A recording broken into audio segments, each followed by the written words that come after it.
Scott just made the point. Jefferson, used to be a lot more secure, not just.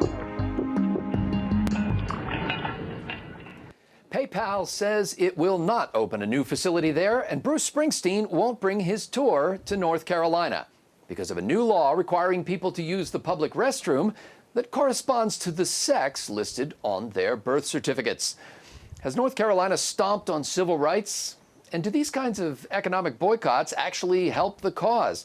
I'm PJTV's Scott Ott, joined now by Bill Whittle and Stephen Green. Well, men, if that's what you indeed claim to be, today, the boss, in canceling his Greensboro concert, called the new law, quote, an attempt by people who cannot stand the progress our country has made in recognizing human rights of all our citizens to overturn that progress. You know, Springsteen's a little better with lyrics than he is with prose. Supporters of the law say their main concern is public safety.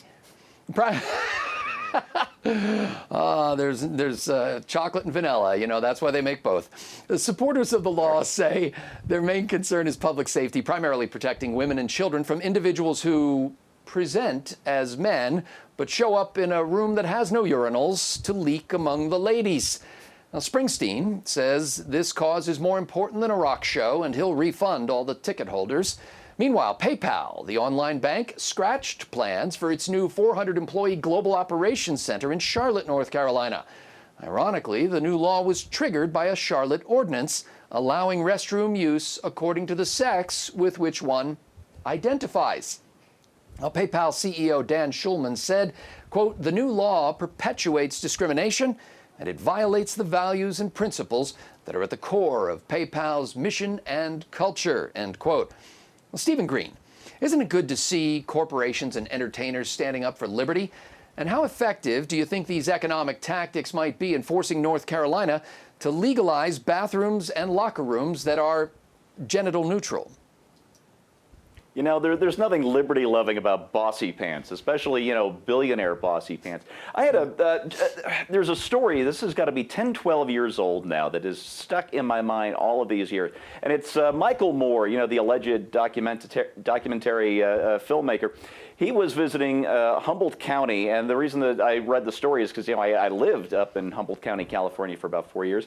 And he was up there giving a speech up at HSU, and afterwards he had to get he was really mad about this. He had to get his fruit smoothie from some local store, and he said, can I get a, bad word, Jamba Juice? And his complaint about having to go to a local store was that, you know, they're probably in the local Kiwanis and they vote Republican. Jamba Juice, they're reliable Democrats. These huge corporations are usually reliable Democrats because big business and big government in bed together, like they love to do, to shut out the little guy that Michael Moore is afraid is going to write a check for a Republican congressman. And the thing it reminds me of is the thing Caligula is supposed to have said. If only all of Rome had one throat, right? And that's the thing. You've got these giant businesses. They're protected by Washington. They're inbred cronies in business and hacks in Washington, and they've just got us all by the one big throat. Wow, when our viewers find out which beverage Michael Moore uses to keep his svelte form, there's going to be a run on Jamba Juice. Bill Whittle, North Carolina Governor Pat McCrory argues that men, women, and children have an expectation of privacy in public restrooms and locker rooms. But one of the 90 corporate CEOs who signed a protest letter said that the state is trying, quote, to roll back time. And you can't do that. Can you, Bill? Of course you can. You certainly can roll back idiotic policies. There's some evidence you can actually do that. First of all, this is virtue signaling at its greatest, right? This is the only area people are allowed to compete in today, both in the private world as students and in the corporate world. The only time you can really get out there and compete with the claws out is to see who can be the most progressive, delicate, sensitive corporation, and it's a bunch of nonsense.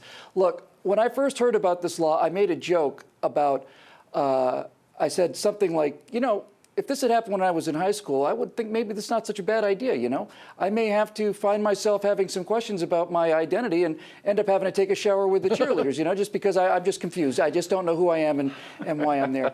And yeah, and that's kind of funny, and I actually foresaw some of that possibly happening. But it eluded me how ridiculous this law is because it's so easy to game the law.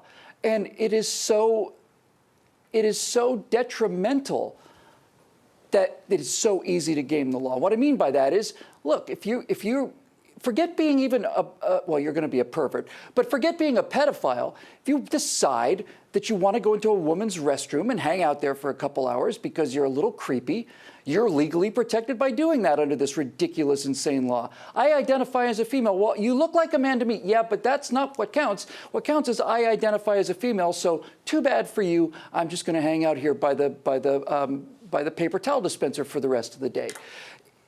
When a law becomes that easy to game and manipulate, then you have to start asking yourself, where's the harm? And the harm is not just in the fact that little girls shouldn't have to go to the bathroom worried about who this dude in the corner is. Women have an expectation of privacy. And look, this law is not a two-way street. It seems like it is, but it's not. Men lying about their gender in order to get to the women's restroom is a much bigger threat than women lying about their gender in order to get into the men's restroom, because men outnumber women perverts by probably 1,000 to 1. That woman's restroom deserves to be locked, and it needs to be locked, and they need that protection, and they need that psychological protection. So when guys like Springsteen and PayPal do this, it's just another example of the rank hypocrisy of these limousine liberals, because I guarantee you, Bruce Springsteen's little daughter is not going into a restroom where some guy can just walk in and just say, hey, yeah, you know, I identify as female, so here I am in the next stall. It's not ever going to happen to him. It's not ever going to happen to the president of PayPal either. It's just virtue signaling, and it's disgusting, and it's ridiculous. And it's effective because we've become a nation that has Stockholm Syndrome. We're all absolutely on our knees to this political correctness, and anybody who gets out of line gets their head cut off. Hey, Scott, can I throw in one thing? Yeah, please do, Steve. Go ahead. Yeah, I hate to interrupt, but there's one thing I should have said, and it's very important. It relates to what Bill was saying. Look, guys, if you want to break into the ladies' room, you think you've got a legal right to be there, just one word of warning. My wife carries, all right? Okay. I'm glad you said that. It's hard to imagine where this all ends. If a biological male who identifies as female can walk into the ladies' locker room, who can prevent any man from doing so, as Bill suggested? The new defense for perverts and voyeurs is to file a civil rights lawsuit. It won't be long before it's considered discrimination to have separate restrooms at all. Now, I don't pretend to understand the psychology of a man who thinks he's a woman, but it doesn't matter what's in his hat. It's what's in his trousers. As for the business leaders who think this is the civil rights question of our day and who use jobs as a bludgeon to make us care, well, I look forward to the announcement that you're pulling out of all the Muslim countries until transgender men can use the burqa bathroom. For Bill Whittle, Stephen Green, and the entire trifecta crew at pjtv.com, I'm Scott Ott.